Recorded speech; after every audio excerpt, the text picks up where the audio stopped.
Hi everyone, welcome to today's video. Today we are going to see how can you fetch the selected fields from your database. So let's get started. One of the past video, I got one comment from Sarah. Thanks a lot, Sarah, for putting a comment. Interested to see how you request data to pull only the needful field in the browser, right? How you get that. Right? So we'll talk about it. So if you remember, we have fetched the job board data.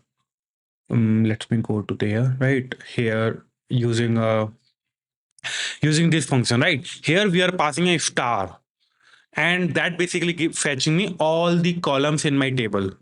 So now we will going to be see how can you fetch the specific.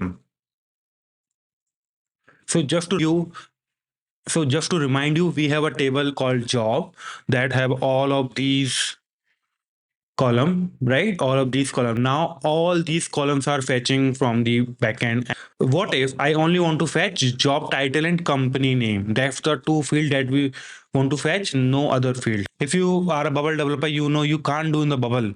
But here in Supabase, you can do it. How? Just copy the column you want to show. Go to the fetch jobs element. Remove that star and enter the all the column name that you want to fetch. So I want to fetch only job title and company name. Now only these two data will come.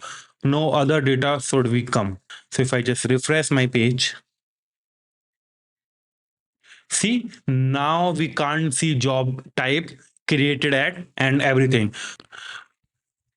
So that's how you basically select the specific column data and fetch that data only. Your other data is not fetched from a bubble database. So that's how you do it. Thanks a lot. Thank you very much.